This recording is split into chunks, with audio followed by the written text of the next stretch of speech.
En ce moment précis, pendant que tu écoutes ces mots, tu te déplaces à une vitesse de 230 km par seconde.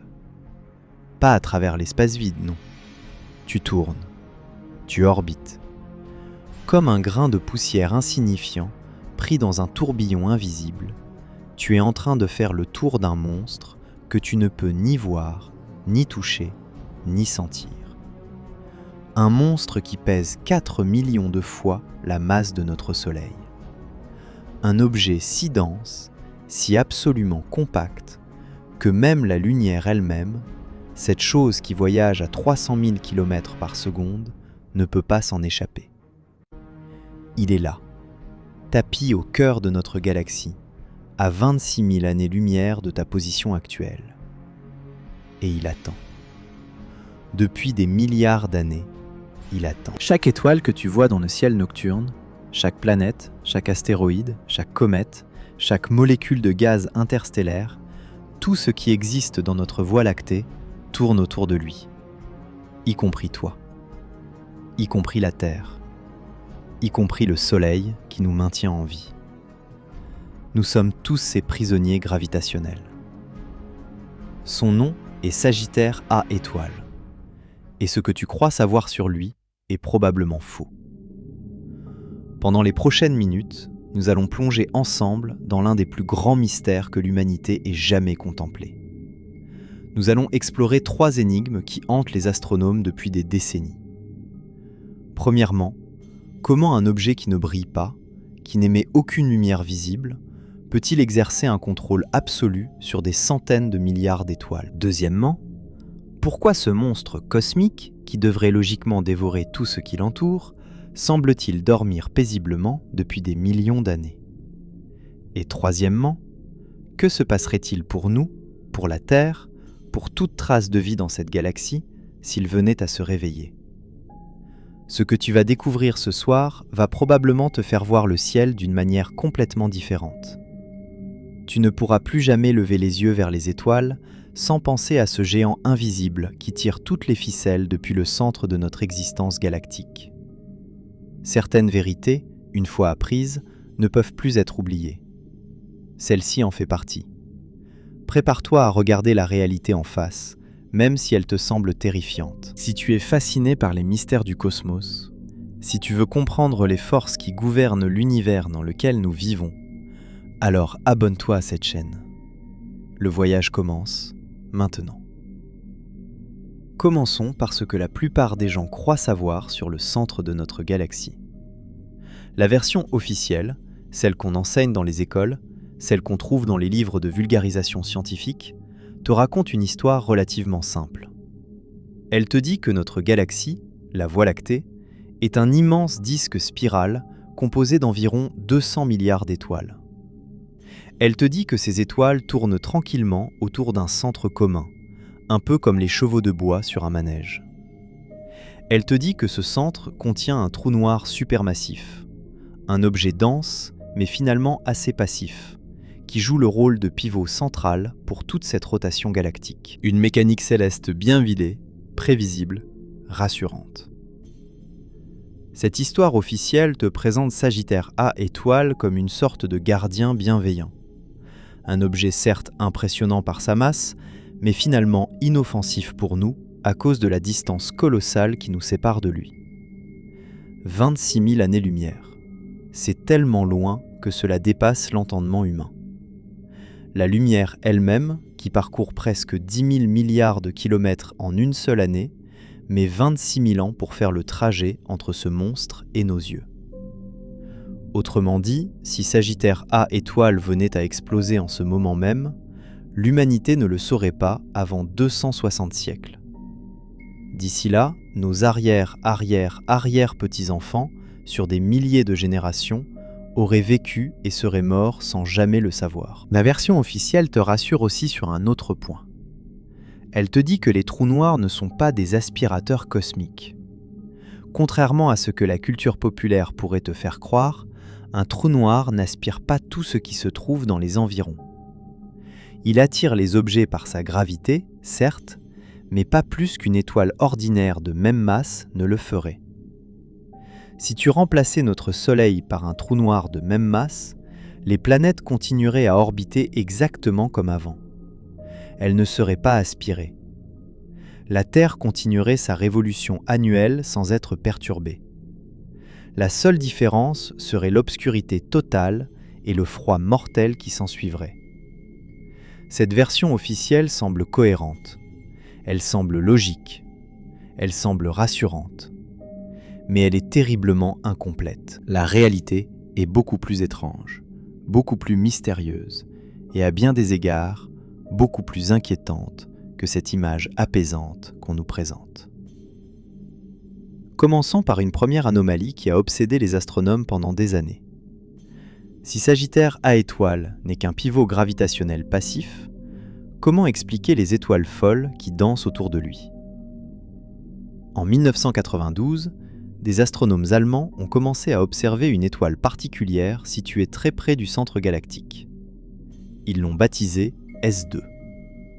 Cette étoile, qui fait environ 15 fois la masse de notre Soleil, ne se comporte pas du tout comme une étoile ordinaire qui orbiterait tranquillement autour d'un centre. Non, S2 fonce. Elle plonge vers le centre galactique à des vitesses qui défient l'imagination. Au point le plus proche de son orbite, S2 passe à seulement 18 milliards de kilomètres de Sagittaire A étoile. Cela peut sembler beaucoup, mais à l'échelle cosmique, c'est pratiquement un frôlement. À ce moment-là, sa vitesse atteint environ 7650 km par seconde. Laisse ce chiffre pénétrer ton esprit un instant. 7650 km par seconde. C'est plus de 2% de la vitesse de la lumière. C'est tellement rapide que les lois de la relativité d'Einstein commencent à avoir un effet mesurable sur le temps que cette étoile expérimente. Aucun objet visible ne peut provoquer une telle accélération gravitationnelle. Si le centre de notre galaxie contenait des milliards d'étoiles densément regroupées, comme certains le croyaient avant, on pourrait voir leur lumière combinée. Or, quand on regarde dans cette direction, on ne voit rien. Absolument rien. Le centre galactique est une zone de ténèbres presque totale, masquée par d'épais nuages de poussière cosmique, et même quand on utilise des instruments capables de voir à travers cette poussière, on ne détecte aucun amas stellaire capable d'expliquer ces mouvements. Quelque chose d'invisible, quelque chose de colossalement massif, quelque chose qui n'émet aucune lumière, exerce un contrôle gravitationnel absolu sur ces étoiles. Et ce quelque chose ne se comporte pas comme un simple pivot mécanique. Il se comporte comme un prédateur endormi, entouré de proies qui dansent nerveusement autour de lui, sans jamais savoir quand il se réveillera. Mais l'anomalie de S2 n'est que le début. Il y a une deuxième énigme, encore plus troublante. Sagittaire A étoile est ce qu'on appelle un trou noir supermassif. Il appartient à une catégorie d'objets cosmiques qui se trouve au centre de presque toutes les grandes galaxies de l'univers. Or, la plupart de ces trous noirs supermassifs dans d'autres galaxies sont incroyablement actifs. Ils dévorent constamment de la matière. Ils émettent des jets de radiation d'une puissance hallucinante. Certains brillent avec une intensité supérieure à celle de toutes les étoiles de leur galaxie combinée. On les appelle des noyaux galactiques actifs, des quasars, des blazars. Ce sont les objets les plus lumineux de l'univers observable. Sagittaire A étoile, lui, ne fait rien de tout cela. Il est étrangement silencieux, presque complètement dormant. Il consomme une quantité de matière ridiculement faible par rapport à sa taille. On estime qu'il avale l'équivalent d'une fraction de la masse terrestre chaque année, alors qu'il pourrait théoriquement engloutir l'équivalent de plusieurs étoiles par an sans le moindre effort. C'est comme si un ogre géant, capable de dévorer des villages entiers, se contentait de grignoter quelques miettes de pain de temps en temps. Pourquoi ce monstre cosmique a-t-il choisi de jeûner ? Pourquoi reste-t-il si calme alors que ses cousins dans d'autres galaxies brillent comme des phares à travers l'univers ? Cette question hante les astrophysiciens depuis des décennies, et personne n'a de réponse définitive. Certains pensent que Sagittaire A étoile a simplement épuisé la nourriture disponible dans son voisinage immédiat. D'autres croient qu'un mécanisme encore incompris régule son appétit. Mais une troisième hypothèse, beaucoup plus inquiétante, circule dans les couloirs des observatoires du monde entier. Cette hypothèse suggère que Sagittaire A étoile n'est pas calme par nature. Il est calme parce qu'il se prépare, parce qu'il accumule, parce que quelque chose de massif approche de son horizon. Quelque chose qui, quand il franchira le point de non-retour, déclenchera un réveil cataclysmique que notre galaxie n'a pas connu depuis des millions d'années. Et cette troisième hypothèse n'est pas de la science-fiction. Elle est basée sur des observations réelles de nuages de gaz qui tombent lentement, mais inexorablement vers le centre galactique. Des nuages qui contiennent des quantités de matière considérables. Des nuages qui, selon les calculs des astrophysiciens, devraient atteindre Sagittaire A étoile dans les prochains siècles ou millénaires. Mais la réalité est encore plus sombre que cela. Car il existe une troisième anomalie, la plus troublante de toutes. Une anomalie qui remet en question tout ce que nous croyons comprendre sur la formation et l'évolution de notre galaxie. Sagittaire A étoile pèse environ 4 millions de masses solaires. Cela semble énorme, et ça l'est d'une certaine manière. Mais comparé aux trous noirs supermassifs d'autres galaxies, c'est presque insignifiant. Le trou noir au centre de la galaxie M87, par exemple, pèse 6 milliards et demi de masse solaire. Certains quasars distants abritent des trous noirs de plusieurs dizaines de milliards de masses solaires. À cette échelle, notre Sagittaire A étoile ressemble à un nain. Et pourtant, notre galaxie est relativement grande et massive. Elle devrait, théoriquement, avoir produit un trou noir central beaucoup plus imposant. Les modèles de formation des galaxies prédisent une corrélation assez stricte entre la masse d'une galaxie et la masse de son trou noir central. Or, Sagittaire A étoile semble nettement en dessous de ce qui serait attendu. Qu'est-ce que cela signifie ? Plusieurs possibilités existent, et aucune n'est rassurante. Peut-être que notre galaxie est plus jeune qu'on ne le pensait, et que son trou noir central n'a pas encore eu le temps de grossir suffisamment. Mais les observations des étoiles les plus anciennes de la Voie lactée suggèrent que notre galaxie a au moins 12 milliards d'années. C'est presque l'âge de l'univers lui-même. Elle devrait avoir eu amplement le temps de nourrir son monstre central.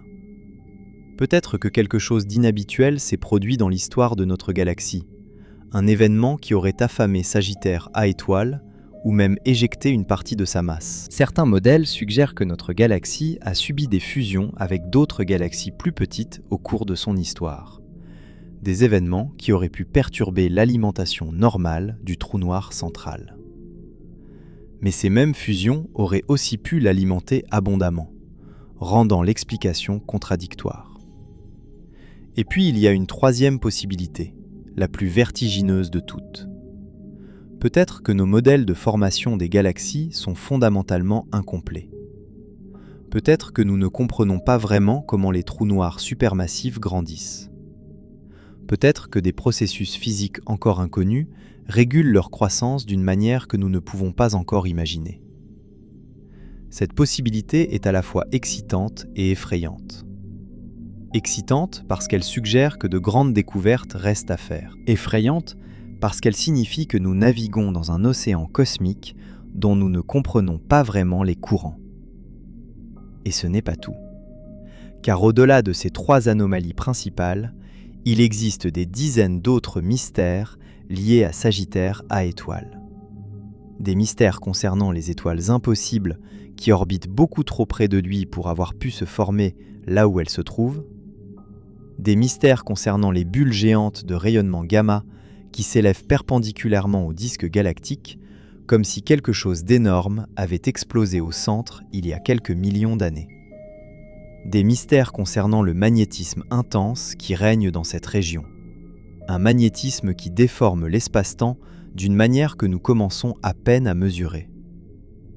Chacun de ces mystères est une porte qui s'ouvre sur un gouffre d'ignorance. Et chaque porte que nous ouvrons révèle 10 nouvelles portes que nous n'avions même pas remarquées.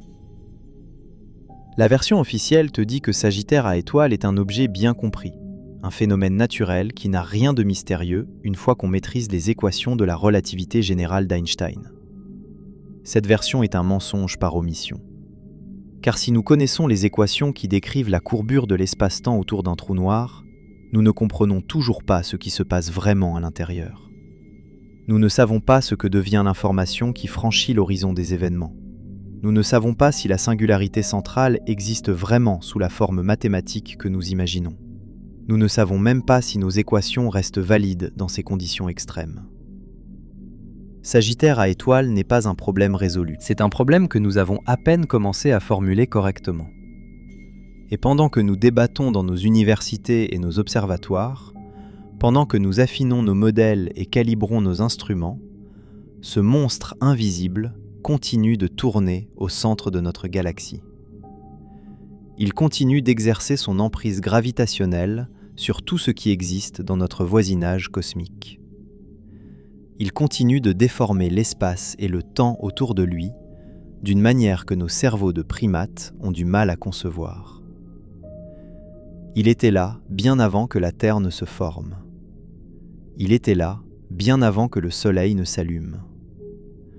Il sera là longtemps après que notre étoile se sera éteinte et que notre planète sera devenue un rocher gelé dérivant dans l'obscurité interstellaire. Et nous, petits êtres éphémères sur une planète minuscule dans un bras spiral périphérique d'une galaxie parmi des centaines de milliards, nous osons croire que nous pouvons le comprendre. Peut-être le pourrons-nous un jour. Peut-être que nos descendants, dans quelques siècles ou quelques millénaires, auront développé des théories physiques capables de percer tous les secrets des trous noirs.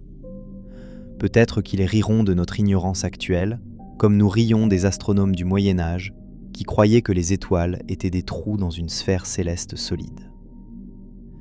Mais peut-être pas. Peut-être que certains mystères sont structurellement au-delà de notre capacité de compréhension. Peut-être que nos cerveaux, façonnés par l'évolution pour chasser des proies dans les savanes africaines et éviter les prédateurs, ne sont tout simplement pas équipés pour saisir la vraie nature d'un objet comme Sagittaire à étoile. Cette possibilité est peut-être la plus terrifiante de toutes. Car elle signifierait que nous sommes condamnés à vivre dans un univers dont les rouages les plus fondamentaux nous seront à jamais inaccessibles. Des touristes éternels dans un pays dont nous ne parlerons jamais la langue. Mais n'anticipons pas. Pour l'instant, contentons-nous d'explorer ce que nous savons, ce que nous croyons savoir et ce que nous soupçonnons. Car même notre ignorance, quand on l'examine attentivement, révèle des vérités fascinantes sur notre place dans le cosmos. Dans les prochaines parties de ce voyage, nous allons plonger plus profondément dans les mécanismes physiques qui gouvernent Sagittaire à étoile. Nous allons examiner comment les astronomes ont réussi à photographier quelque chose qui, par définition, ne peut pas être vu. Nous allons explorer les zones mortelles qui entourent cet objet, les régions où la matière est chauffée à des millions de degrés, où les étoiles sont déchirées par les forces de marée, où le temps lui-même ralentit jusqu'à presque s'arrêter. Nous allons aussi nous demander ce que tout cela signifie pour nous, pour notre espèce, pour notre avenir. Sommes-nous vraiment en sécurité à 26 000 années-lumière de distance ? Que se passerait-il si Sagittaire à étoile se réveillait brutalement ? Et surtout, qu'est-ce que l'existence de ce monstre cosmique nous révèle sur la nature profonde de l'univers dans lequel nous avons eu la chance, ou peut-être la malchance, de naître ? Ces questions n'ont pas de réponse simple. Elles n'ont peut-être pas de réponse du tout. Mais le simple fait de les poser, le simple fait de contempler ces abîmes de mystère, nous élève au-dessus de notre condition quotidienne. Pendant quelques instants, nous cessons d'être des créatures préoccupées par les petites tracasseries de l'existence terrestre. Nous devenons des consciences cosmiques, des points de vue sur l'infini. Et c'est peut-être là le plus grand cadeau que Sagittaire à étoile puisse nous offrir. Non pas des réponses, mais des questions. Des questions qui nous obligent à nous dépasser, à imaginer l'inimaginable, à penser l'impensable. Le monstre attend au centre de notre galaxie. Il a attendu pendant des milliards d'années. Il attendra encore pendant des milliards d'années après notre disparition. mais pendant le bref instant cosmique de notre existence, nous avons la capacité unique de nous tourner vers lui et de nous demander ce qu'il est. Cette capacité est précieuse. Elle est peut-être ce qui rend l'humanité spéciale dans un univers par ailleurs indifférent. Nous sommes la matière qui se questionne elle-même. Nous sommes l'univers qui essaie de se comprendre. Et cette quête de compréhension, cette soif de savoir ce qui se cache dans les ténèbres du centre galactique, est peut-être la chose la plus noble que nous puissions faire pendant notre bref passage sur cette petite planète bleue. Alors continuons. Plongeons plus profondément. Osons regarder le monstre en face. Parce que même s'il ne nous répond jamais, le simple fait de poser la question nous transforme. La première fois que les astronomes ont soupçonné l'existence de quelque chose d'étrange au centre de notre galaxie, ils ne cherchaient pas un trou noir. Ils ne savaient même pas vraiment ce qu'était un trou noir. Nous étions en 1932, et un ingénieur américain nommé Karl Jansky travaillait pour les laboratoires Bell Telephone. Sa mission était simple et plutôt terre-à-terre. Il devait identifier les sources de parasites radio qui interféraient avec les communications transatlantiques. Rien de cosmique là-dedans. Juste un problème technique à résoudre pour améliorer les appels téléphoniques entre l'Amérique et l'Europe. Jansky construisit une antenne rotative, un appareil rudimentaire selon les standards actuels, capable de détecter les ondes radio provenant de différentes directions du ciel. Pendant des mois, il enregistra méthodiquement les signaux, les classant par origine. Il identifia rapidement les orages lointains comme source majeure de parasites. Il nota également un bruit de fond constant provenant du Soleil. Mais il y avait autre chose, un signal mystérieux qui ne correspondait à rien de connu. Un sifflement persistant qui semblait provenir d'un point fixe dans le ciel, quelque part dans la direction de la constellation du Sagittaire. Jansky ne comprenait pas ce qu'il avait trouvé. Il savait simplement qu'il y avait là-bas, au cœur de la Voie lactée, quelque chose qui émettait des ondes radio avec une intensité surprenante. Il publia ses résultats, qui furent accueillis avec un intérêt poli mais limité. La communauté astronomique de l'époque était concentrée sur l'optique, sur les télescopes traditionnels, sur la lumière visible.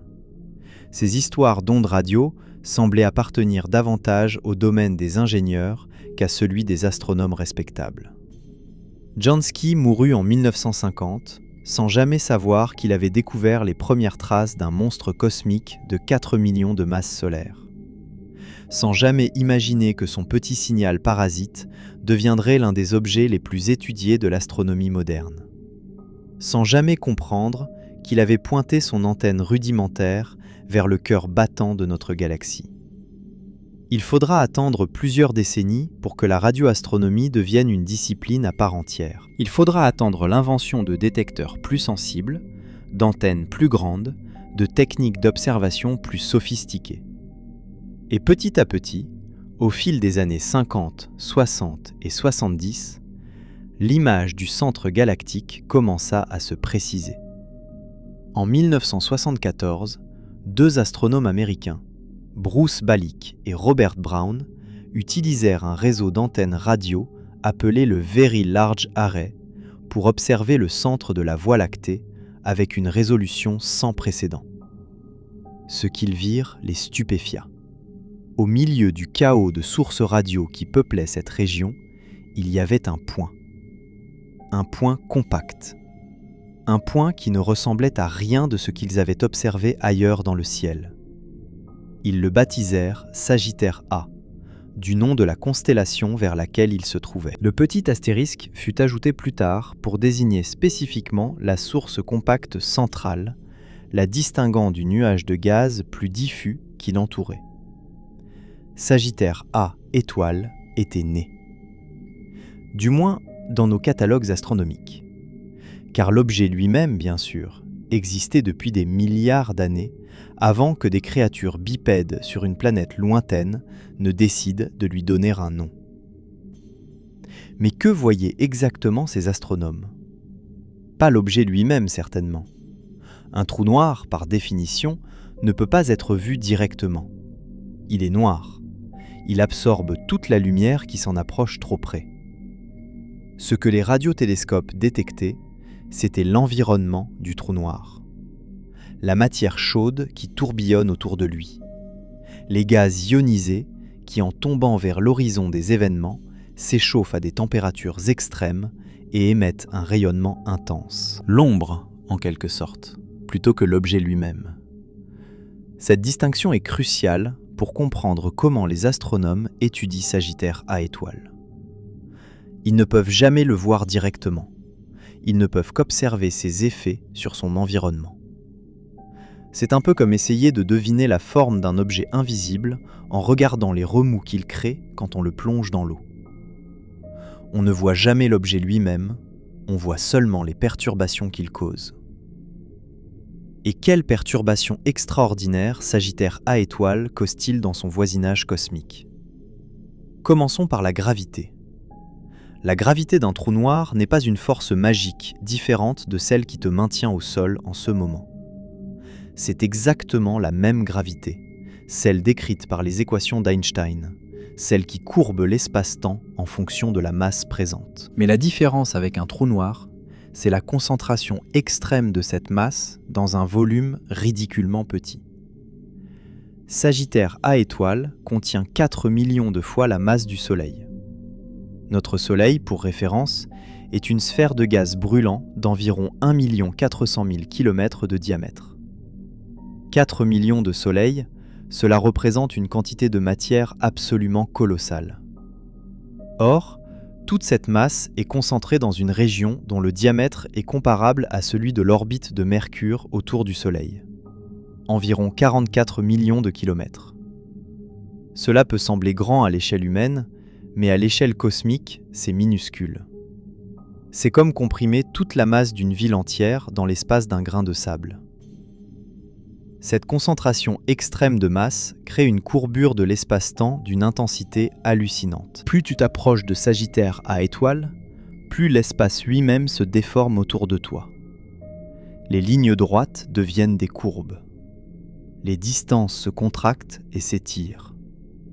Le temps lui-même ralentit, puis finit par s'arrêter complètement au niveau de l'horizon des événements. L'horizon des événements. Ce terme mérite qu'on s'y attarde un moment, car il est au cœur de ce qui rend les trous noirs si fascinants et si terrifiants à la fois. L'horizon des événements n'est pas une surface solide. Ce n'est pas une membrane, une coquille ou une barrière physique que tu pourrais toucher. C'est une limite mathématique, une frontière invisible qui marque le point de non-retour. En deçà de cette limite, la courbure de l'espace-temps devient si extrême que toutes les trajectoires possibles, même celles de la lumière, pointent vers le centre. Il n'existe plus aucun chemin qui mène vers l'extérieur. Peu importe à quelle vitesse tu essaies de fuir, peu importe dans quelle direction tu pointes ton vaisseau, tu te dirigeras inexorablement vers la singularité centrale. Pour Sagittaire A étoile, cet horizon des événements se trouve à environ 12 millions de kilomètres du centre. C'est le rayon de Schwarzschild, nommé d'après le physicien allemand Karl Schwarzschild, qui calcula cette valeur théorique en 1916, quelques mois à peine après qu'Einstein eut publié sa théorie de la relativité générale. Schwarzschild était sur le front russe pendant la Première Guerre mondiale quand il fit ses calculs. Il mourut peu après, probablement sans imaginer que sa solution mathématique décrivait des objets réels qui existaient vraiment dans l'univers. 12 millions de kilomètres. Cela représente environ 8% de la distance entre la Terre et le Soleil. C'est une sphère invisible, parfaitement noire, parfaitement silencieuse, au-delà de laquelle rien ne peut s'échapper. Pas la lumière, pas l'information, pas même la notion de temps telle que nous la comprenons.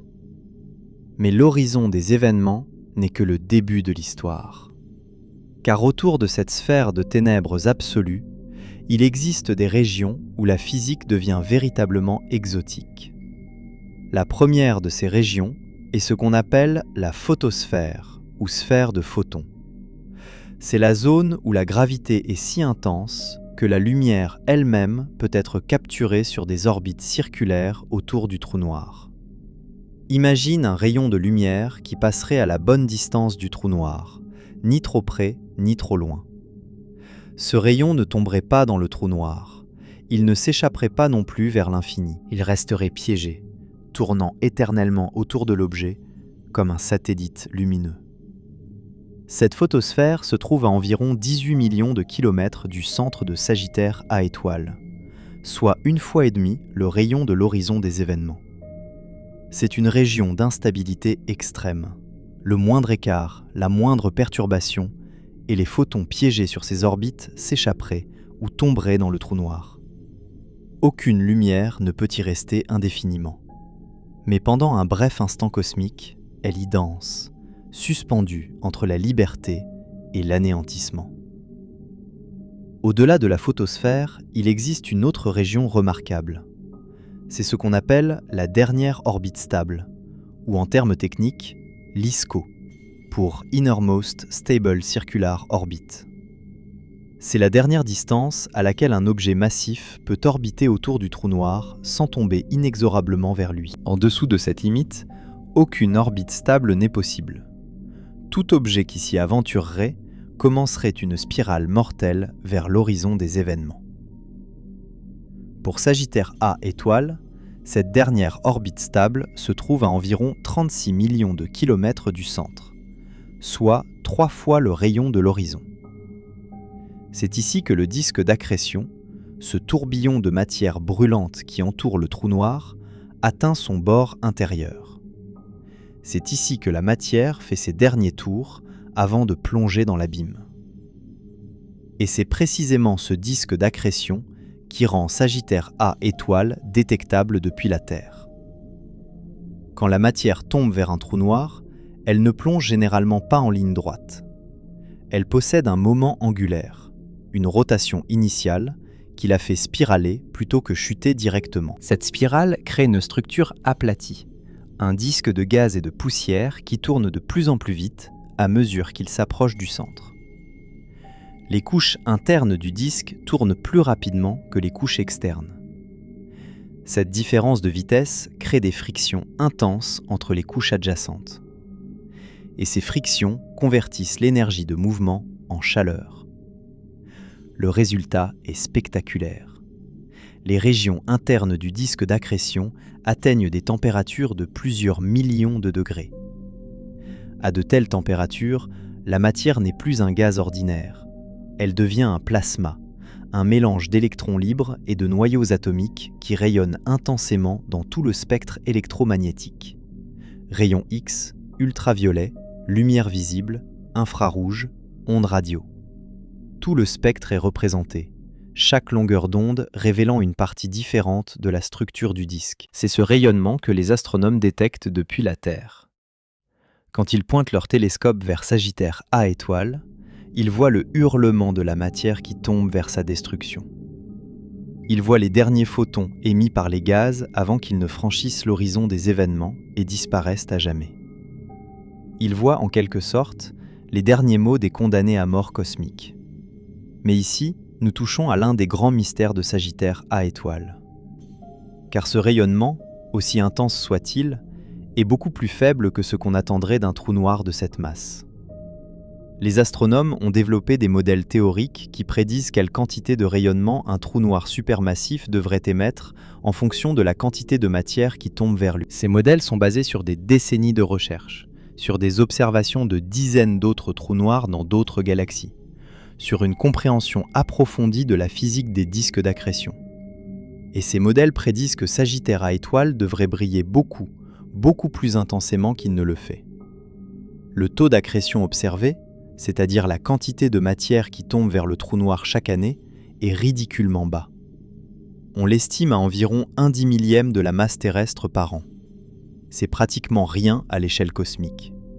Un trou noir de la masse de Sagittaire A étoile, s'il était alimenté normalement, devrait avaler plusieurs masses solaires par siècle. Au lieu de cela, il se contente de grignoter des miettes.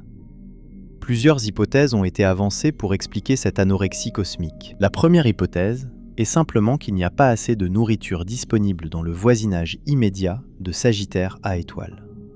Le centre galactique est certes une région dense en étoiles, mais la plupart de ces étoiles sont suffisamment éloignées pour ne pas risquer de tomber dans le trou noir.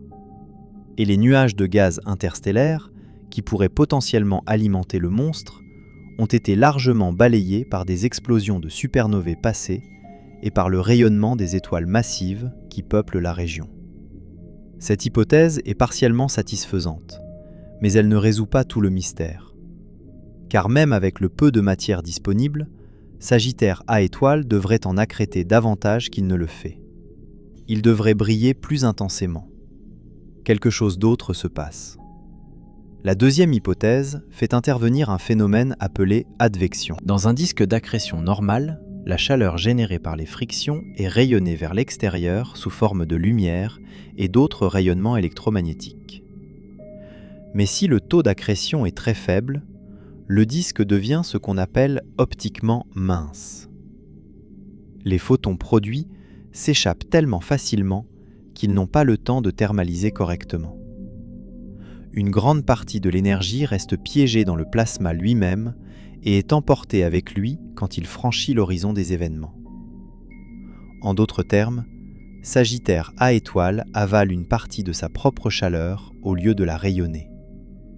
C'est comme si un feu brûlait dans une cheminée, mais au lieu de réchauffer la pièce, l'essentiel de la chaleur était aspiré par le conduit.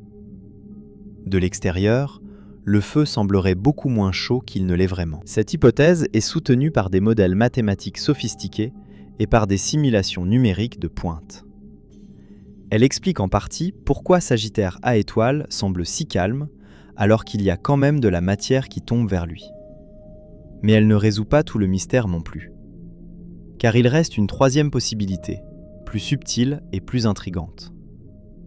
Peut-être que Sagittaire A étoile éjecte la majeure partie de la matière qui s'approche de lui avant qu'elle n'ait le temps de tomber dans le trou noir. Cette idée peut sembler contre-intuitive. Un trou noir qui repousse la matière au lieu de l'attirer? Cela semble aller à l'encontre de tout ce qu'on sait sur ces objets. Et pourtant, les observations récentes suggèrent que c'est exactement ce qui se passe. Le disque d'accrétion autour de Sagittaire A étoile n'est pas une structure simple et ordonnée. C'est un environnement chaotique, traversé par des champs magnétiques intenses, agité par des instabilités turbulentes, secoué par des explosions de reconnexion magnétique. Dans ces conditions, une partie significative de la matière qui commence à spiraler vers le trou noir est réaccélérée vers l'extérieur. Elle est éjectée en jets et en vents qui s'échappent de la région centrale à des vitesses proches de celles de la lumière. On observe effectivement des structures de ce type dans le voisinage de Sagittaire A étoile. Des bulles de gaz chaud qui s'étendent perpendiculairement au disque galactique. Des jets faibles mais détectables qui semblent partir du centre exact. Des mouvements de matière vers l'extérieur qui contrebalancent partiellement les mouvements vers l'intérieur. Sagittaire A étoile, en quelque sorte, vomit ce qu'il essaie d'avaler.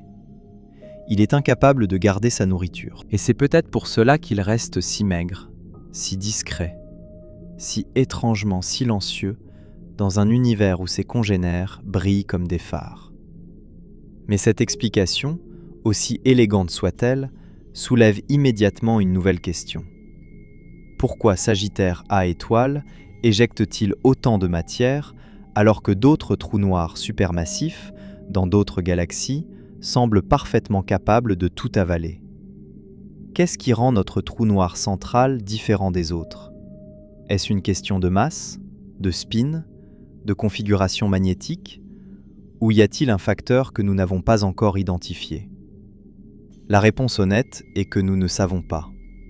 Nous avons des hypothèses, des modèles, des simulations, mais aucune certitude. Sagittaire A étoile continue de nous surprendre, de défier nos attentes, de résister à nos tentatives de le comprendre pleinement. Et c'est peut-être là le plus fascinant dans l'étude de cet objet. Chaque réponse que nous trouvons engendre de nouvelles questions. Chaque mystère que nous résolvons en révèle 10 autres que nous n'avions pas anticipés. C'est comme creuser un puits sans fond. Plus on descend, plus on réalise qu'il reste à descendre. Mais les astronomes ne sont pas du genre à se décourager. Au contraire. Chaque mystère est une invitation à chercher plus profondément, à développer de nouveaux instruments, à imaginer de nouvelles techniques d'observation. Et c'est exactement ce qu'ils ont fait au cours des dernières décennies. Les télescopes radio sont devenus plus sensibles, plus nombreux, mieux connectés entre eux. Des techniques d'interférométrie à très longue base ont permis de combiner des antennes situées sur différents continents pour créer des télescopes virtuels de la taille de la Terre elle-même. Des satellites ont été lancés pour observer le centre galactique dans des longueurs d'onde inaccessibles depuis le sol, comme les rayons X et les rayons gamma. Des observatoires infrarouges géants ont été construits au sommet de montagnes pour percer les nuages de poussière qui obscurcissent le centre galactique dans la lumière visible. Grâce à tous ces efforts, l'image de Sagittaire A étoile s'est précisée année après année. Nous connaissons maintenant sa masse avec une précision remarquable. Nous connaissons sa position exacte à quelques millisecondes d'arc près. Nous connaissons les orbites de dizaines d'étoiles qui tournent autour de lui, certaines s'approchant à moins de quelques centaines de rayons de Schwarzschild de l'horizon des événements. Nous avons même, depuis 2022, une image directe de son ombre, captée par le réseau de télescopes Event Horizon Telescope. Cette image mérite qu'on s'y arrête un instant, car elle représente l'un des accomplissements les plus extraordinaires de l'astronomie moderne. Photographier Sagittaire A étoile depuis la Terre, c'est un peu comme essayer de photographier un grain de raisin posé sur la surface de la Lune. La résolution nécessaire dépasse de très loin les capacités de n'importe quel télescope individuel. Pour l'atteindre, les astronomes ont dû synchroniser des radiotélescopes situés aux quatre coins du monde, depuis l'Antarctique jusqu'à Hawaï, depuis l'Espagne jusqu'au Chili. Chaque télescope a enregistré les ondes radio provenant du centre galactique avec une précision atomique, en notant l'heure exacte d'arrivée de chaque signal grâce à des horloges atomiques d'une stabilité inouïe. Ensuite, ces enregistrements ont été combinés numériquement pour reconstituer une image. Le processus est incroyablement complexe. Il faut corriger les effets de l'atmosphère terrestre qui perturbent les signaux radio de manière imprévisible. Il faut tenir compte de la rotation de la Terre pendant les observations. Il faut calibrer soigneusement les différences entre les instruments. Et surtout, il faut traiter des quantités astronomiques de données, des pétaoctets d'informations brutes qui doivent être analysées par des superordinateurs pendant des mois.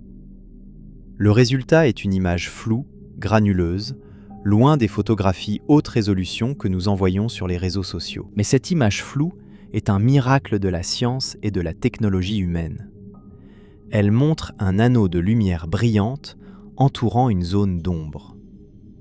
L'anneau est le disque d'accrétion, vu sous un angle qui nous permet de distinguer les régions les plus chaudes des régions plus froides. L'ombre au centre est l'horizon des événements, ou plus précisément, la région où tous les photons sont soit absorbés, soit déviés par la gravité intense du trou noir. Cette ombre a exactement la taille prédite par la relativité générale d'Einstein. Pas 1% de plus, pas 1% de moins. C'est une confirmation spectaculaire de notre compréhension théorique des trous noirs. Les équations que Schwarzschild a griffonnées sur un carnet en 1916 dans les tranchées de la Première Guerre mondiale, décrivent correctement un objet situé à 26 000 années-lumière de nous. Mais en même temps, cette image révèle des détails qui ne correspondent pas parfaitement aux modèles les plus simples. Le disque d'accrétion semble plus chaotique que prévu. Les asymétries dans la luminosité suggèrent des structures magnétiques complexes que nous ne comprenons pas encore parfaitement. Et surtout, l'image change. Elle évolue d'une observation à l'autre. La matière autour de Sagittaire A étoile ne reste pas immobile. Elle bouge, elle tourbillonne, elle fluctue à des échelles de temps de quelques minutes seulement. Ces fluctuations rapides sont elles-mêmes un mystère. La lumière met des heures à traverser le disque d'accrétion. Comment des changements peuvent-ils se produire si vite ? La réponse semble impliquer des phénomènes de reconnexion magnétique extrêmement violents. des sortes de court-circuits cosmiques qui libèrent des quantités d'énergie énormes en des fractions de secondes. Ces événements sont peut-être la version miniature des éruptions cataclysmiques que Sagittaire A étoile a probablement connues dans son passé et qu'il connaîtra peut-être à nouveau dans son futur. Car si Sagittaire A étoile semble dormir paisiblement aujourd'hui, les indices d'un passé beaucoup plus violent s'accumulent, et la possibilité d'un réveil futur ne peut pas être écartée. Mais avant d'explorer ces horizons plus sombres, prenons un moment pour apprécier ce que nous avons accompli. En moins d'un siècle, nous sommes passés d'un signal radio-parasite capté par un ingénieur téléphonique à une image directe d'un trou noir supermassif situé au cœur de notre galaxie. Nous avons mesuré sa masse avec une précision de quelques pourcents. Nous avons cartographié les orbites des étoiles qui dansent autour de lui. Nous avons détecté la lumière émise par la matière qui tombe vers sa destruction. C'est un accomplissement extraordinaire pour une espèce qui, à l'échelle cosmique, vient à peine d'apprendre à faire du feu. Et pourtant, malgré tous ces progrès, nous restons profondément ignorants. Nous ne savons pas ce qui se passe au-delà de l'horizon des événements. Nous ne savons pas si la singularité centrale existe vraiment sous la forme mathématique que nous imaginons. Nous ne savons pas ce que devient l'information qui tombe dans un trou noir. Nous ne savons pas pourquoi Sagittaire A étoile est si calme alors que ses cousins dans d'autres galaxies brillent avec une intensité aveuglante. La science, quand elle est honnête, admet ses limites. Elle ne prétend pas avoir toutes les réponses. Elle se contente de poser les meilleures questions possibles et de chercher les meilleures réponses disponibles avec les outils du moment. Et parfois, les meilleures réponses disponibles sont simplement des aveux d'ignorance. Sagittaire A étoile nous rappelle cette humilité. Il nous rappelle que l'univers n'a pas été conçu pour être compris par des cerveaux humains. Il nous rappelle que chaque découverte ouvre la porte à de nouveaux mystères. Il nous rappelle que le voyage de la connaissance n'a pas de destination finale, seulement des étapes provisoires. Et c'est peut-être là la plus grande leçon que ce monstre invisible puisse nous enseigner. Non pas des faits, non pas des théories, non pas des équations, mais l'humilité face à l'immensité de ce que nous ne savons pas encore. Le géant attend au centre de notre galaxie. Il garde ses secrets avec une patience infinie. Et nous, petites créatures curieuses sur une planète minuscule, nous continuons à l'observer, à le mesurer, à l'interroger, en espérant qu'un jour, peut-être, il daignera nous répondre. Les télescopes infrarouges du Very Large Telescope, perchés sur le plateau désertique de Paranal au Chili, ont révélé quelque chose qui aurait semblé complètement impossible il y a quelques décennies. Des étoiles. Pas n'importe quelles étoiles. Des étoiles géantes, brillantes, massives, tournant à des vitesses délirantes autour d'un point vide dans l'espace. L'une d'entre elles, que nous avons déjà brièvement mentionnée, porte le nom peu romantique de S2. Mais son comportement n'a rien de banal. S2 est une étoile bleue très chaude, environ 15 fois plus massive que notre Soleil, et elle brille avec l'intensité de 1000 soleils. Dans la plupart des régions de la galaxie, une étoile pareille serait la reine incontestée de son voisinage stellaire. Mais ici, dans le noyau galactique, elle n'est qu'une danseuse parmi des dizaines d'autres, toutes prises dans un ballet gravitationnel autour de Sagittaire A étoile. L'orbite de S2 ressemble à une ellipse extrêmement étirée. Son point le plus éloigné du trou noir, ce qu'on appelle l'apocentre, se trouve à environ 125 milliards de kilomètres, soit environ 20 fois la distance entre le Soleil et Neptune. À cette distance, S2 se déplace relativement lentement, environ 500 km par seconde, ce qui reste ahurissant à échelle humaine, mais modéré à échelle cosmique. Elle met plusieurs années à parcourir cette portion éloignée de son orbite. Mais quand elle plonge vers le péricentre, vers le point le plus proche de Sagittaire A étoile, tout change. La distance se réduit à seulement 18 milliards de kilomètres. soit 120 fois la distance entre la Terre et le Soleil. Cela peut sembler encore immense, mais à cette échelle, c'est un frôlement. Et là, la gravité du trou noir accélère S2 à des vitesses qui défient l'imagination. 7650 km par seconde. Plus de 2% de la vitesse de la lumière. Si tu étais à bord d'un vaisseau voyageant à cette vitesse, tu pourrais faire le tour de la Terre en un peu plus de 5 secondes. Les astronomes ont observé S2 compléter plusieurs orbites complètes autour de Sagittaire A étoile. Chaque orbite prend environ 16 ans. En 1992, quand les observations ont commencé, personne ne savait encore ce qu'on regardait. On voyait juste une étoile qui bougeait bizarrement. Mais année après année, en traçant soigneusement sa position sur le ciel, les chercheurs ont reconstitué son orbite complète. Et ce qu'ils ont découvert a confirmé définitivement que quelque chose de massif, invisible et compact se trouvait exactement au centre de ces mouvements, et au péricentre, puis à nouveau en 2018. Cette seconde approche a été particulièrement scrutée par les astronomes du monde entier, car les instruments disponibles en 2018 étaient infiniment supérieurs à ceux de 2002. Des spectromètres haute résolution ont mesuré la vitesse radiale de l'étoile avec une précision de quelques kilomètres par seconde. Des caméras adaptatives ont corrigé la turbulence atmosphérique en temps réel pour obtenir des images d'une netteté exceptionnelle. Des horloges atomiques ont synchronisé les observations de multiples télescopes.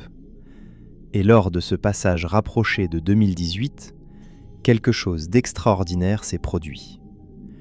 Quelque chose que la relativité générale prédisait, mais que personne n'avait jamais observé directement dans un environnement gravitationnel aussi extrême. La lumière émise par S2 s'est décalée vers le rouge. Pas à cause d'un effet Doppler ordinaire, bien que celui-ci fût aussi présent. Non, il s'agissait d'un décalage gravitationnel. Un effet prédit par Einstein dès 1915. Quand la lumière s'échappe d'un champ gravitationnel intense, elle doit dépenser de l'énergie pour lutter contre l'attraction. Cette perte d'énergie se traduit par une diminution de la fréquence du rayonnement. La lumière devient plus rouge. Le temps lui-même, mesuré par les oscillations des photons, ralentit. Les instruments ont détecté ce décalage avec une précision remarquable. Les raies spectrales de l'hydrogène dans la lumière de S2, qui devraient normalement apparaître à des longueurs d'onde très précises, étaient légèrement décalées vers des longueurs d'onde plus grandes. Le décalage correspondait exactement aux prédictions de la relativité générale pour un objet passant si près d'un trou noir de 4 millions de masses solaires. Cette observation a représenté l'un des tests les plus rigoureux jamais réalisés de la théorie d'Einstein dans un régime de gravité extrême. Et Einstein, mort depuis plus de 60 ans, a passé le test avec les honneurs. Ses équations, griffonnées sur des tableaux noirs dans les années 10 et 20 du XXe siècle, décrivent parfaitement le comportement d'une étoile géante dansant autour d'un trou noir supermassif 26 000 années-lumière plus loin. Mais S2 n'est pas seul. Les astronomes ont identifié des dizaines d'autres étoiles dans ce qu'on appelle maintenant le cluster stellaire du centre galactique. Certaines ont des orbites encore plus serrées, encore plus rapides. Une étoile nommée S62 passe à seulement 16 heures-lumière de Sagittaire A étoile, soit environ 17 milliards de kilomètres. Une autre, S4714, détient probablement le record de vitesse, avec des pointes estimées à 8% de la vitesse de la lumière lors de son passage au péricentre. Ces étoiles posent une énigme fascinante. Comment sont-elles arrivées là ? Les étoiles massives comme celle-ci se forment normalement dans des nuages de gaz froids et denses. Mais le voisinage immédiat de Sagittaire A étoile est un environnement hostile à la formation stellaire. Les forces de marée y sont tellement intenses qu'elle déchirerait un nuage de gaz avant qu'il n'ait le temps de s'effondrer pour former une étoile. La radiation du trou noir et des autres étoiles proches empêcherait le gaz de refroidir suffisamment. Les turbulences magnétiques disperseraient toute structure naissante. Alors d'où viennent ces étoiles ? Plusieurs scénarios ont été proposés. Le premier scénario suggère qu'elles se sont formées plus loin, dans une région plus calme, puis ont migré vers le centre par des interactions gravitationnelles complexes. Peut-être qu'elles faisaient partie d'un système binaire, et que l'une des étoiles a été capturée par Sagittaire A étoile, tandis que l'autre était éjectée à grande vitesse. Ou peut-être qu'un amas stellaire entier est tombé vers le centre galactique et a été progressivement disloqué, laissant quelques étoiles sur des orbites serrées autour du trou noir. Le deuxième scénario, plus audacieux, propose que ces étoiles se soient effectivement formées in situ, dans le voisinage immédiat de Sagittaire A étoile, mais dans des conditions très particulières. Si un disque de gaz dense avait entouré le trou noir dans le passé, un disque beaucoup plus massif que le mince filet de matière qui y tombe aujourd'hui, des instabilités gravitationnelles auraient pu fragmenter ce disque en grumeaux capables de s'effondrer pour former des étoiles. Ces étoiles seraient nées déjà sur des orbites serrées autour du monstre central. Aucun de ces scénarios n'est pleinement satisfaisant. Chacun comporte des difficultés théoriques. Chacun nécessite des conditions assez spéciales pour fonctionner. Et pourtant, les étoiles sont là, indéniablement présentes, indéniablement en orbite rapide autour de quelque chose d'invisible. Leur simple existence nous force à réviser nos modèles de formation et d'évolution stellaire. Elle nous oblige à imaginer des processus que nous n'avions pas anticipés. Elle nous rappelle que l'univers est plus inventif que nous ne le sommes. Mais ces étoiles ne se contentent pas de défier nos théories sur leur origine. Elles sont aussi condamnées à une fin tragique. Chaque fois qu'une de ces étoiles plonge vers le péricentre, elle perd un peu d'énergie. Pas beaucoup, juste une fraction infime de son énergie orbitale totale. Cette perte se produit à travers plusieurs mécanismes subtils. Le premier est l'émission d'ondes gravitationnelles. Quand une masse accélère dans un champ gravitationnel, elle génère des ondulations dans le tissu même de l'espace-temps qui se propagent vers l'extérieur à la vitesse de la lumière. Ces ondulations emportent de l'énergie. Pour des systèmes impliquant des masses aussi énormes que S2 et Sagittaire A étoile, cette perte d'énergie est minuscule à chaque orbite, mais elle est réelle et cumulative. Le deuxième mécanisme de perte d'énergie implique les interactions avec le disque d'accrétion et le gaz résiduel qui flotte autour de Sagittaire A étoile. Chaque fois qu'une étoile traverse ou frôle ces régions de gaz ténus, elle subit une friction, même légère. Elle ralentit imperceptiblement, et ce ralentissement signifie que son orbite se resserre, millimètre par millimètre, année après année. Sur des échelles de temps de millions ou dizaines de millions d'années, ces pertes d'énergie auront un effet cumulatif significatif. Les orbites des étoiles se contracteront progressivement. Elles passeront de plus en plus près de Sagittaire A étoile à chaque révolution. Et finalement, inévitablement, certaines d'entre elles franchiront le point de non-retour. Quand cela arrivera, le spectacle sera d'une violence inimaginable. Mais avant d'explorer cette apocalypse stellaire, arrêtons-nous sur un autre aspect fascinant du voisinage de Sagittaire A étoile, le magnétisme.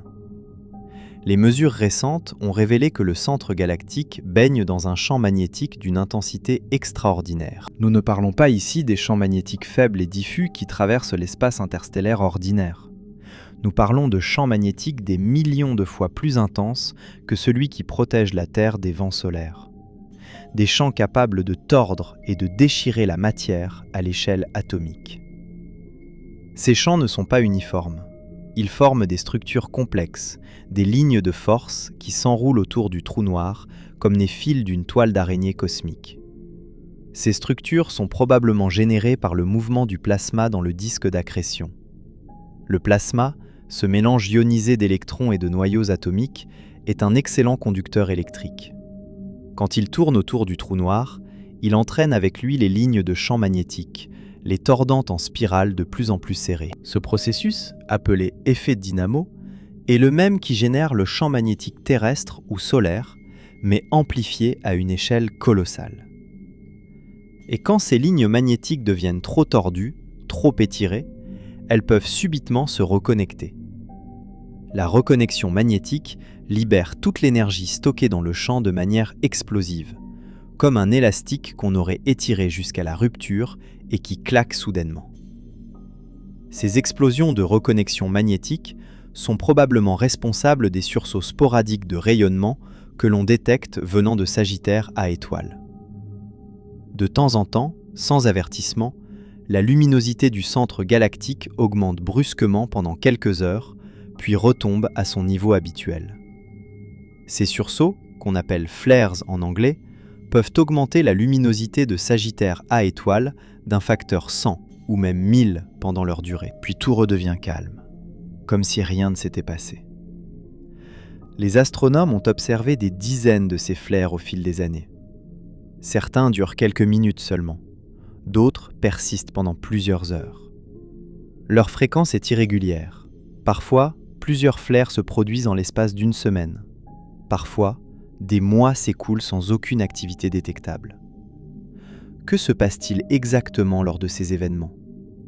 La réponse reste incertaine, mais le scénario le plus probable implique des grumeaux de matière particulièrement denses qui tombent vers le trou noir.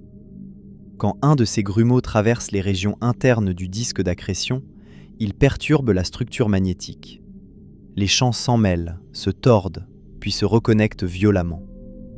L'énergie libérée accélère des électrons à des vitesses relativistes. Ces électrons énergétiques rayonnent intensément dans les rayons X et les ondes radio, créant le flare observé. Mais ces flares, relativement modestes, ne sont probablement que de pâles échos d'événements beaucoup plus violents que Sagittaire à étoile a connus dans son passé. En 2010, des astronomes utilisant le télescope spatial Fermi, qui observe les rayons gamma, ont découvert quelque chose de complètement inattendu. 2 bulles géantes de rayonnement gamma s'étendant perpendiculairement au plan galactique, chacune couvrant un angle de 50 degrés dans le ciel. Ces structures, qu'on a baptisées les bulles de Fermi, s'étendent sur environ 25 000 années-lumière au-dessus et au-dessous du disque de la Voie lactée. Leur origine reste débattue, mais la plupart des modèles pointent vers une explosion cataclysmique au centre galactique il y a environ 6 à 10 millions d'années. Soit Sagittaire à étoile a soudainement avalé une quantité massive de matière, soit une série d'explosions de supernovae dans le noyau galactique a libéré une quantité d'énergie colossale, soit les deux phénomènes se sont combinés. Quelle que soit la cause exacte, l'événement qui a créé ces bulles a libéré environ 100 000 fois l'énergie que le Soleil rayonnera pendant toute sa vie de 10 milliards d'années. Cette énergie a été éjectée en jets puissants perpendiculaires au disque galactique, créant 2 cônes de gaz surchauffés et de particules énergétiques qui continuent encore aujourd'hui à se propager vers l'extérieur. 6 à 10 millions d'années, c'est hier à l'échelle galactique. Les dinosaures régnaient encore sur Terre quand cette explosion s'est produite. Les premiers hominidés n'apparaîtraient que plusieurs millions d'années plus tard. Et pourtant, à 26 000 années-lumière de distance, un événement d'une violence inimaginable secouait le cœur de notre galaxie. Si un tel événement devait se reproduire aujourd'hui, quelles en seraient les conséquences pour nous ? La réponse dépend de l'intensité de l'explosion. Les bulles de Fermi actuelles ne représentent probablement pas le scénario le plus violent possible. Certains quasars, dans d'autres galaxies, brillent avec une intensité des millions de fois supérieure. Si Sagittaire à étoile devait subitement se transformer en quasar, même brièvement, le rayonnement qui atteindrait la Terre pourrait avoir des effets mesurables. Les rayons X et gamma de haute énergie n'atteindraient pas la surface terrestre directement, heureusement. Notre atmosphère nous protège efficacement de ces rayonnements. Mais ils pourraient endommager la couche d'ozone, cette mince barrière qui nous protège des ultraviolets solaires. Une diminution significative de l'ozone augmenterait le taux de mutation génétique, perturberait les écosystèmes marins, affecterait la photosynthèse des plantes. De plus, un jet puissant pointé dans notre direction pourrait ioniser une partie significative de l'atmosphère terrestre supérieure. Cela perturberait les communications radio, endommagerait les satellites, créerait des aurores polaires visibles jusqu'aux tropiques. Les systèmes électriques au sol pourraient subir des surtensions. Les réseaux de distribution d'électricité pourraient être endommagés. Dans un scénario vraiment extrême, un événement cataclysmique au centre galactique pourrait déclencher une extinction de masse sur Terre. Pas par radiation directe, mais par perturbation durable de la chimie atmosphérique et des climats. Les archives géologiques de notre planète conservent peut-être les traces de tels événements passés, mais nous ne savons pas encore les reconnaître avec certitude. Heureusement, la probabilité qu'un tel événement se produise dans un futur proche est extrêmement faible. Sagittaire A étoile semble avoir épuisé l'essentiel de la nourriture disponible dans son voisinage immédiat. Il faudrait qu'un nuage de gaz géant, ou même une étoile entière, tombe soudainement vers lui pour déclencher un réveil cataclysmique. Et les observations actuelles ne montrent aucun candidat imminent pour un tel festin cosmique. Mais la probabilité faible n'est pas la même chose que la probabilité nulle. Et sur des échelles de temps de millions ou dizaines de millions d'années, l'improbable devient presque inévitable. De plus, il existe d'autres dangers dans le voisinage de Sagittaire A étoile. Des dangers plus subtils, plus insidieux, mais tout aussi destructeurs à long terme. Les forces de marée. Quand un objet de taille finie orbite autour d'un corps massif, la gravité n'est pas uniforme sur toute son étendue. Le côté le plus proche du corps massif subit une attraction plus forte que le côté le plus éloigné. Cette différence d'attraction crée une force d'étirement, une tension qui tente de déchirer l'objet le long de l'axe pointant vers le corps massif, et une compression qui tente de l'écraser perpendiculairement à cet axe. Pour la Terre en orbite autour du Soleil, ces forces de marée sont absolument négligeables. La différence de gravité entre le côté jour et le côté nuit de notre planète est minuscule.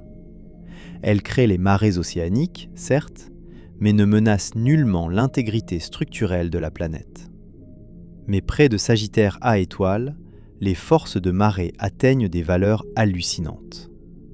Un objet de la taille de la Terre passant au péricentre de S2 serait littéralement déchiqueté.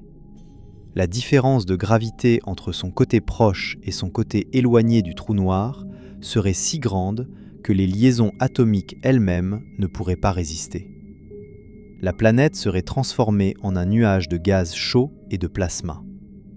Même les étoiles ne sont pas à l'abri. Une étoile ordinaire, de la taille du Soleil, commencerait à être sérieusement perturbée si elle s'approchait à moins de quelques dizaines de millions de kilomètres de Sagittaire A étoile.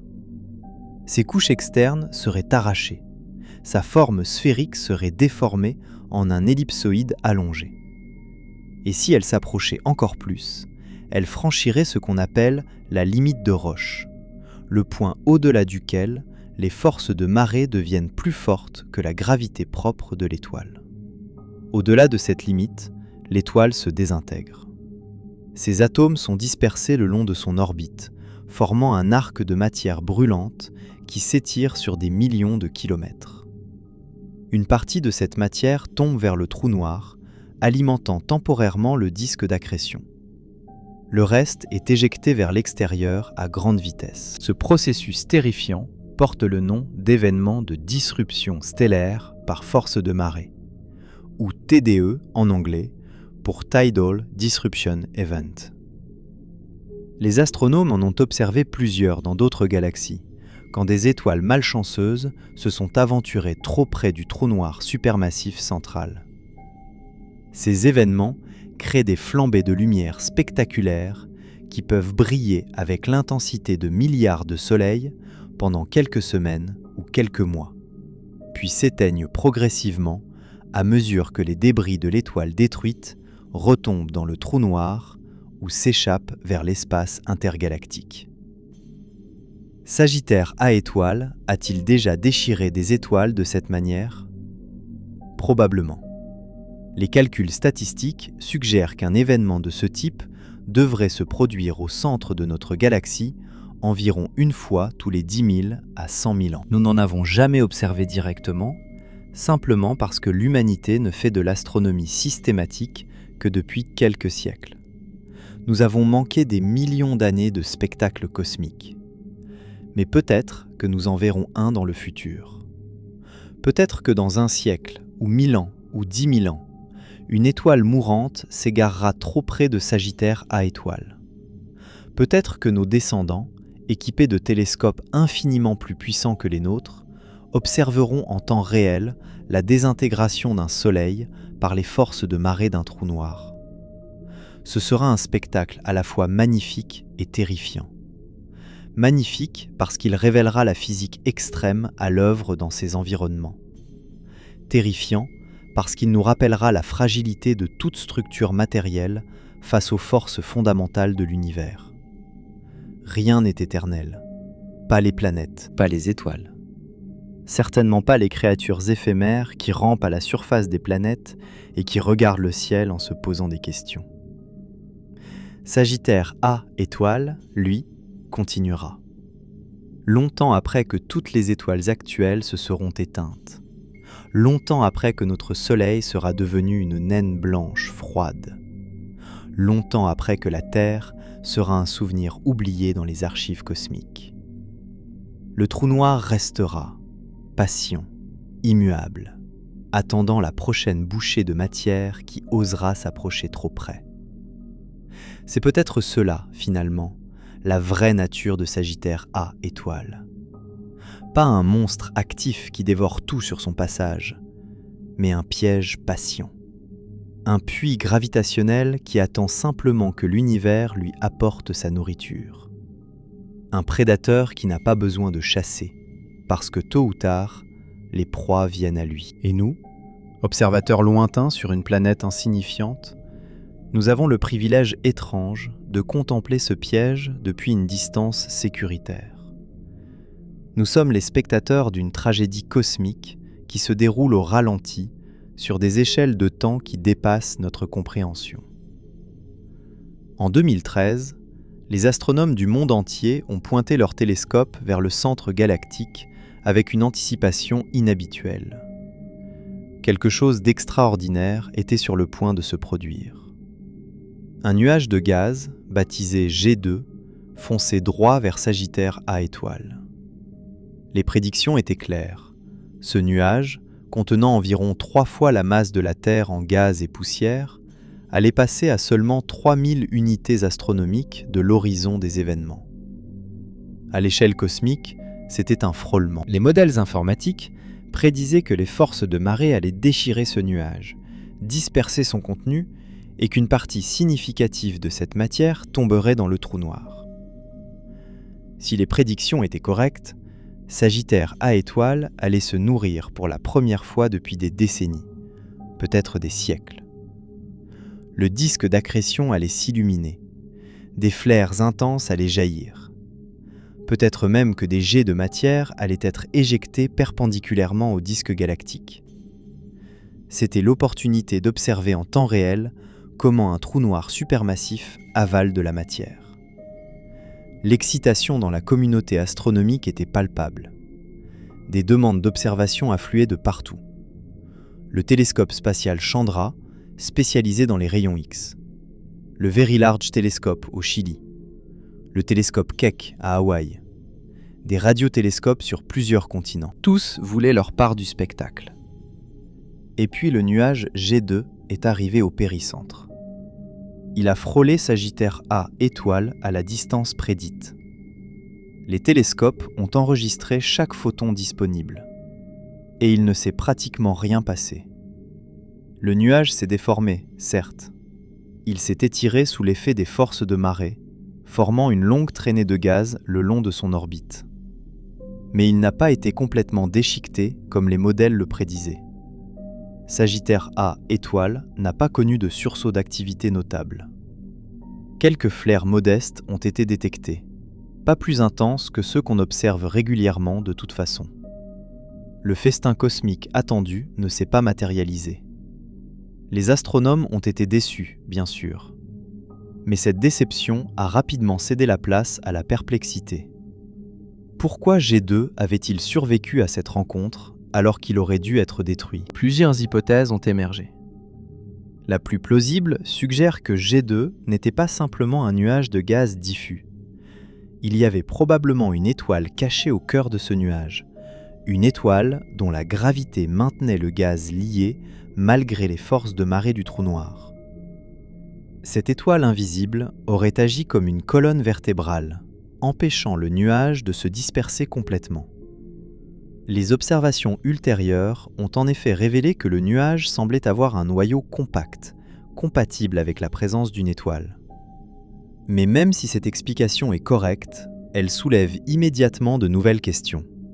D'où vient cette étoile ? Pourquoi est-elle entourée d'une enveloppe de gaz si étendue ?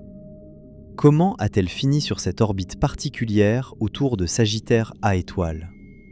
Chaque réponse en astronomie engendre 10 nouvelles interrogations. L'épisode G2 illustre parfaitement à quel point notre compréhension de l'environnement autour de Sagittaire A étoile reste fragmentaire. Nous pouvons prédire les grandes lignes, les tendances générales, mais les détails nous échappent constamment. L'univers se révèle toujours plus complexe que nos modèles les plus sophistiqués. Mais si G2 a déçu les attentes en 2013, il existe d'autres phénomènes autour de Sagittaire A étoile qui dépassent largement tout ce que ce modeste nuage de gaz aurait pu produire. Des phénomènes d'une violence telle qu'ils redéfinissent ce que nous entendons par le mot destruction. Les rayons cosmiques. L'espace n'est pas vide. Il est parcouru en permanence par des particules voyageant à des vitesses proches de celles de la lumière. Des protons principalement, mais aussi des noyaux d'hélium, des électrons et occasionnellement des noyaux d'éléments plus lourds. Ces particules, qu'on appelle collectivement les rayons cosmiques, bombardent constamment la Terre. Chaque seconde, des milliers d'entre elles traversent ton corps sans que tu ne ressentes quoi que ce soit. La plupart des rayons cosmiques ont des énergies modestes, quelques millions ou milliards d'électronvolts. Notre atmosphère les arrête efficacement. Ils se désintègrent en cascade de particules secondaires dans la haute atmosphère, créant parfois de brèves lueurs de lumière bleue qu'on appelle radiation Cherenkov. Mais il existe une fraction infinitésimale de rayons cosmiques qui atteignent des énergies absolument hallucinantes. Des énergies de 10 puissance 20 électronvolts, des énergies équivalentes à celles d'une balle de tennis lancée à 100 km/h, concentrées dans un seul proton. À cette échelle, les particules deviennent des projectiles cosmiques capables de traverser des épaisseurs considérables de matière. D'où viennent ces rayons cosmiques ultra-énergétiques ? La question hante les astrophysiciens depuis leur découverte dans les années 60. Les explosions de supernovae peuvent accélérer des particules à des énergies élevées, certes, mais pas aussi élevées. Les étoiles à neutrons en rotation rapide, les pulsars, peuvent aussi contribuer. Mais pour atteindre les énergies les plus extrêmes, il faut des accélérateurs cosmiques d'une puissance extraordinaire. Et les trous noirs supermassifs figurent parmi les meilleurs candidats. Le mécanisme d'accélération implique les champs magnétiques intenses qui entourent le disque d'accrétion. Quand une particule chargée, disons un proton, se trouve prise dans ces champs, elle peut être accélérée par des processus complexes. Les reconnexions magnétiques explosives, les chocs dans le plasma turbulent, les ondes de plasma qui se propagent le long des lignes de champ, tous ces phénomènes peuvent transférer de l'énergie aux particules. Et près d'un trou noir supermassif, les énergies disponibles sont colossales.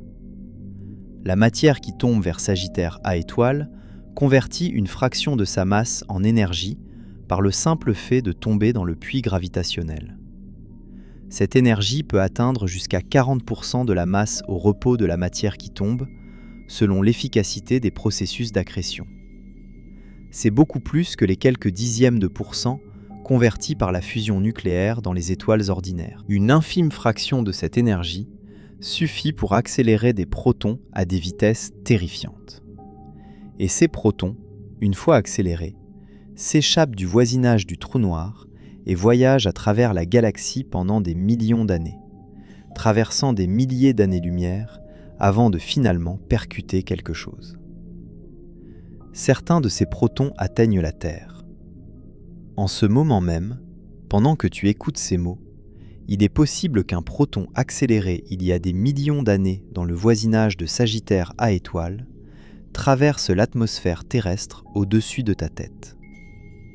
Il percutera un noyau d'azote ou d'oxygène à 20 km d'altitude, déclenchera une cascade de particules secondaires et disparaîtra dans une gerbe de radiation. Pour nous, l'effet est négligeable. Un seul rayon cosmique, même ultra-énergétique, ne peut pas causer de dommages significatifs. Mais si tu étais proche de la source, disons à quelques années-lumière de Sagittaire A étoile, le flux de rayons cosmiques serait des millions de fois plus intense. Chaque centimètre carré de surface serait bombardé en permanence par des particules capables de pénétrer profondément dans n'importe quel matériau. Aucun blindage raisonnable ne pourrait te protéger. Tes cellules subiraient des dommages irréparables. Ton ADN serait déchiqueté. En quelques heures, tu serais mort d'un syndrome d'irradiation aiguë. Et ce n'est pas tout. Les rayons cosmiques ne sont que l'une des formes de radiation mortelle qui émanent du centre galactique. Les rayons gamma. Les rayons gamma sont les photons les plus énergétiques du spectre électromagnétique. Un seul rayon gamma peut transporter autant d'énergie qu'1 million de photons de lumière visible. Ils sont produits par les processus les plus violents de l'univers. Explosion de supernovae, collision d'étoiles à neutrons, annihilation de matière et d'antimatière. Et bien sûr, l'environnement immédiat des trous noirs supermassifs.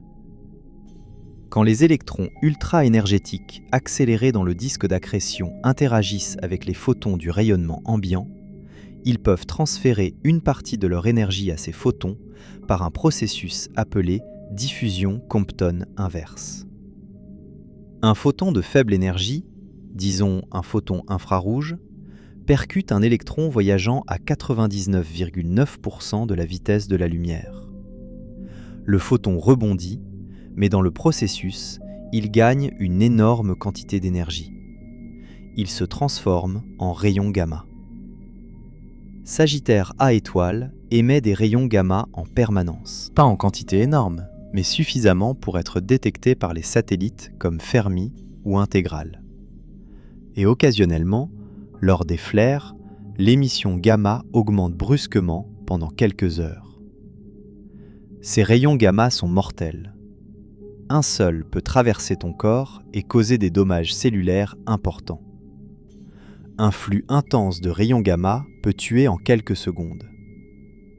Heureusement pour nous, l'atmosphère terrestre absorbe efficacement les rayons gamma.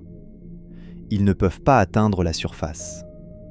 Nous sommes protégés par une couverture de gaz épaisse de plusieurs dizaines de kilomètres.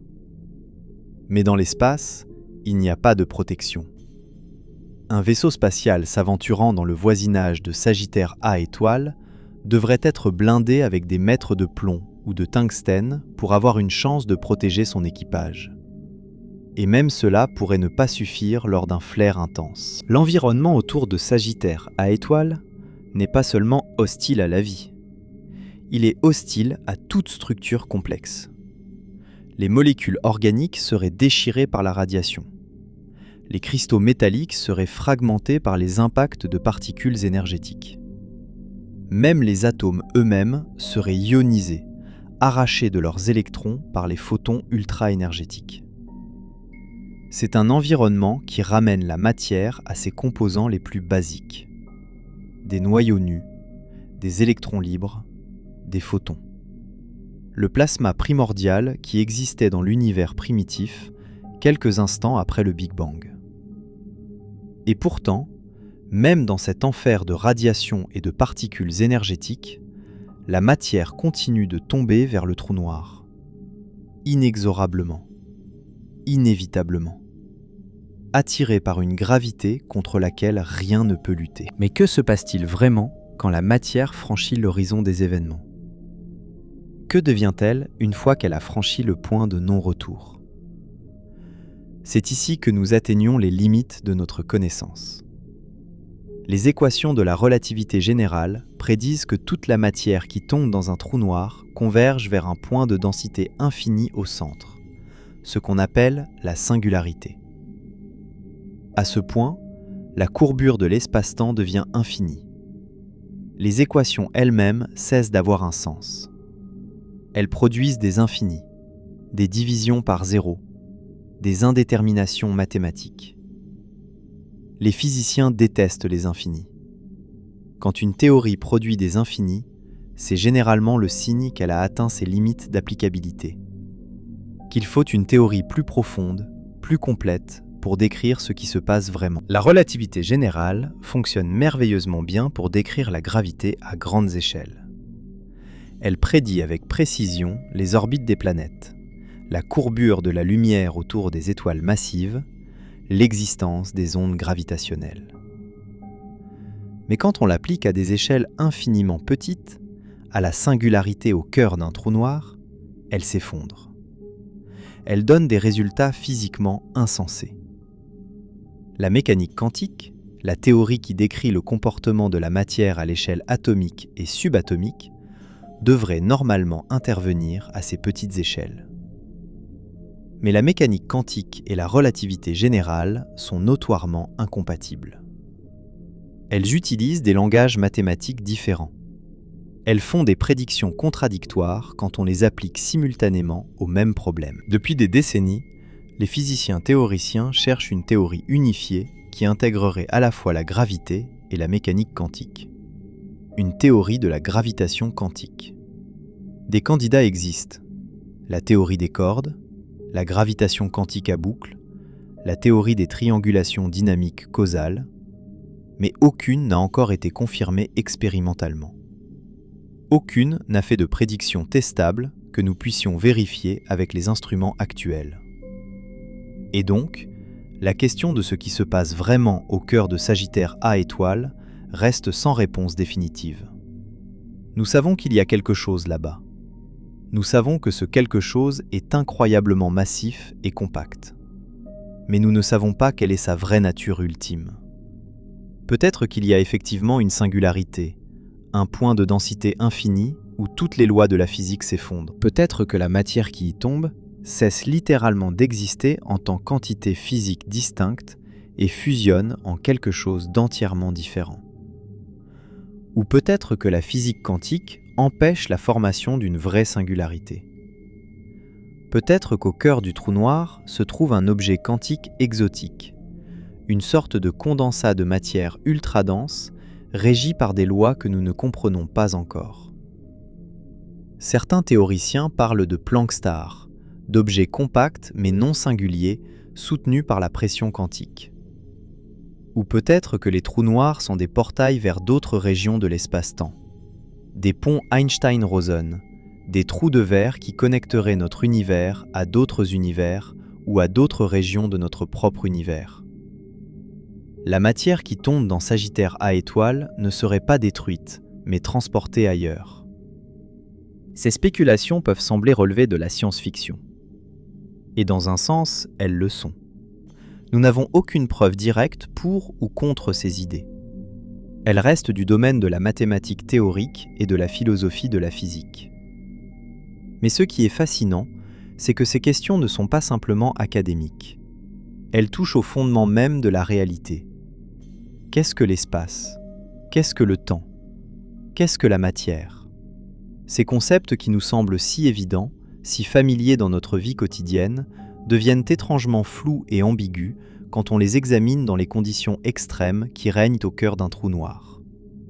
Sagittaire A étoile est un laboratoire naturel pour tester nos théories les plus fondamentales. C'est un endroit où la gravité atteint des intensités impossibles à reproduire sur Terre, où l'espace-temps se courbe jusqu'à presque se refermer sur lui-même, où les distinctions entre passé, présent et futur deviennent ambiguës. Et nous, depuis notre petit poste d'observation à 26 000 années-lumière de distance, nous tentons de décrypter ce qui se passe là-bas en analysant les quelques photons qui parviennent à s'échapper de cet enfer gravitationnel. C'est un peu comme essayer de comprendre le fonctionnement d'une vilanture depuis un immeuble situé à des kilomètres. On peut deviner certaines choses, on peut construire des modèles, mais une compréhension complète et détaillée reste désespérément hors de portée. Et peut-être le restera-t-elle toujours.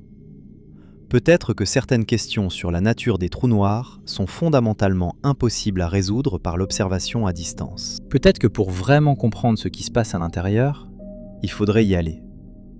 Franchir l'horizon des événements. Plonger vers la singularité. Mais bien sûr, celui qui ferait ce voyage ne pourrait jamais revenir pour raconter ce qu'il a vu. L'information ne peut pas s'échapper d'un trou noir. C'est la définition même de l'horizon des événements. Une fois que tu l'as franchi, tu es coupé du reste de l'univers pour l'éternité. Ou du moins, c'est ce que nous pensions jusqu'à ce que Stephen Hawking vienne compliquer l'image. En 1974, Hawking a démontré théoriquement que les trous noirs ne sont pas complètement noirs. Ils émettent un rayonnement quantique faible qu'on appelle maintenant le rayonnement de Hawking. Ce rayonnement provient de fluctuations quantiques du vide juste à l'extérieur de l'horizon des événements. Des paires de particules et d'antiparticules apparaissent spontanément, comme elles le font partout dans l'espace vide. Normalement, ces paires s'annihilent presque immédiatement. Mais si elles apparaissent juste au bord de l'horizon, l'une peut tomber dans le trou noir, tandis que l'autre s'échappe vers l'extérieur. Pour un observateur extérieur, il semble que le trou noir émet une particule. Et comme cette particule emporte de l'énergie, le trou noir perd de la masse. Infiniment lentement, sur des échelles de temps qui dépassent l'imagination, le trou noir s'évapore. Pour Sagittaire A étoile, le temps d'évaporation est ridiculement long. Environ 10 puissance 87 années. C'est un 1 suivi de 87 zéros. Pour mettre cela en perspective, l'univers actuel a environ 14 milliards d'années, soit environ 10 puissance 10 années. L'évaporation de Sagittaire A étoile prendrait un temps des milliers de milliards de milliards de milliards de milliards de milliards de milliards de fois plus long que l'âge actuel de l'univers. À toute fin pratique, Sagittaire A étoile est éternel. Il survivra à toutes les étoiles. Il survivra à toutes les galaxies. Il survivra à la fin de la formation stellaire dans l'univers. Il brillera faiblement dans un cosmos froid et vide, des éons après que toute autre forme d'activité astrophysique aura cessé. Et puis finalement, dans un futur si lointain qu'il dépasse toute capacité de visualisation, il s'évaporera dans un dernier flash de radiation. Et il ne restera rien, même pas un souvenir, car il n'y aura plus personne, plus rien pour se souvenir. C'est le destin ultime de Sagittaire A étoile. Pas une destruction violente, pas une explosion spectaculaire, juste une évaporation lente, inexorable, dans le néant absolu du temps profond. Mais cette fin est si lointaine qu'elle n'a aucune pertinence pour nous, pour l'humanité, pour toute civilisation concevable. Sagittaire A étoile sera là, immuable, pendant toute la durée de notre existence en tant qu'espèce, et probablement pendant toute la durée de vie de toute espèce qui pourrait nous succéder. C'est un monument à la permanence dans un univers de changement, une ancre de stabilité dans le flux cosmique, le cœur silencieux autour duquel tout le reste danse. Et pendant que nous dansons, pendant que nous tournons autour de ce géant invisible à des vitesses que nous ne sentons même pas, il continue son œuvre patiente de déformation de l'espace-temps, de courbure de la lumière, de capture occasionnelle de matière assez malchanceuse pour croiser sa route. Indifférent, impassible, éternel.